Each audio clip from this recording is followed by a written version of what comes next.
आज सकाल 6टारू आम मुंडली 8 लाख क्रॉस कला आमर बन्या जल से 8 लाख 13,000 क्यूसेक 4 घंटा खंडे कन्स्टांट रही है। 12टा बेलू ए 8 लाख 28,000 क्यूसेक जल प्रवाहित हो ग्राजुआली बढ़ुची।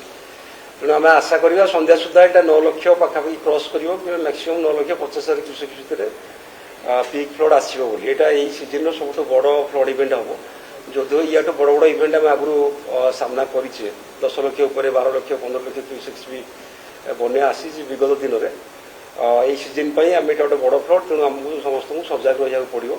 आमर जदि आशा करवा आम महानदी में 9 लाख क्यूसेक्स फ्लड कर आसब तार जो सब शाखा नदी अच्छी रईट फ्रम आम जब ऊपर आड़ देखा लुणा करांडिया चित्तोला पाइका महानदी सेडुआ तापर आपनकर आसो देवी कंदल एपटे आसो कुआखाई कुशभद्रा दया भार्गवी एगुड़ा सब शाखा नदी महानदी। तो यही सब शाखा नदी गुड़िक डेल्टा तले मुंडली तले सब नदी मैंने बाहरी से आम कि बन्या आशंका करुचु। जदिव यह गोटे बड़ बन्या नुहे मध्यम धरण बन्या बोली कालठू भी कही ताही घटव आमर जहाँ रोचे अनुमान जहाँ आम आसेसमेंट करूँ। से जो जो ब्लॉक आमर सब रहा मोस्टली खोर्धा जिले कि पुरी जिले मेजर आमर जगतसिंहपुर केन्द्रापड़ा मेजर फोकस एवं तो महानदी पर करुँ कहली। तेणु आज राति और काली दिन सारा काली राति आमको सजग रहा पड़ो। कारण जो आम जमी देखुचे एवं भी खैरमाल 7 लाख 90,000 क्यूसेक्स पानी प्रवाहित हो काली संध्या बेलू प्रवाहित है। सेमती बरमूल भी 7.97 लाख क्यूसेक्स अच्छी मुंडल में जमी कहली 8.2 लाख क्यूसेक्स अच्छी आस्ते आस्ते बढ़ुची। तेणु जेहेतु आमर आप जानते बरमूल में ठीक लगे 12-24 घंटा खैरमाल बरमाल 18 घंटा। तेणु से सब अंचल पानी जेहेतु 4-5 घंटा है निष्कासित होउची। तेणु मुंडली में आम फ्लडटा पाखापाखि 18-24 घंटा से फ्लड रही आम आशा करवा आगू।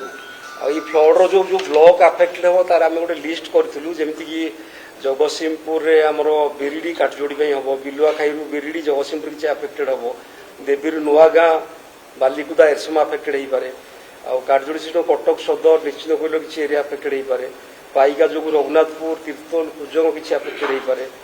सेमती आमर रोणा नदी में तो आम जाचे बांकी आमर जो अच्छी उपर मुंडे मुंडली में से 8गड़ बड़मा बांकी आफेक्टेड हुए। बांकीर बहुत एरिया आज जलमग्न होती कारण रोणा नदी तो तार मुहटा खोला से 5 लाख अधिक क्यूसेक जल आए से आपे आपे भर को पशिकी जी अंचल थाए से जलमग्न कराए प्राय चाष जमी बहुत बुड़ी जाए।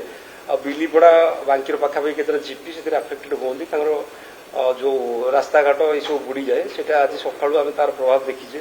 सेमती भी आप जो हुलुहुला नदी आसिक पड़ी महानदी में 8गड़ सैड्रु से गोटे समरसिबल ब्रिज थाए 5 फुट पानी चलुची आम देखुचे सेटा भी 6-7 लाख क्यूसेक जल हेल्ले बुड़ी जाए ग्राजुआली पानी कमिले से आउ थे रिस्टोर हो पार। कि आम आशा करुचे जेहेतु आम 8 लाख उपर बर्तमान जल प्रवाहित हो ग्राजुआली बढ़ी 9 लाख 50,000 क्यूसेक पानी आम मुंडली में पाइबा। तेणु आमको आटलिस्ट 24 घंटा आम बन्या परिस्थिति लगी रही आम विचार करुँ से आमको सतर्क रहा पड़ो। जेनेली तो मुझे पढ़ी ब्लॉक ना सब आम तो जाचे खोर्धा पुरी आम मोस्टली आफेक्टेड हुए कणास ब्लॉक बेसी आफेक्टेड हुए दया नदी जो डेलांगा आफेक्टेड हुए सेमती ब्रह्मगिरी भी तल अंचल से पानी जमा होकर रुहे बहुत गुड़े चाष जमी नष्ट हुए।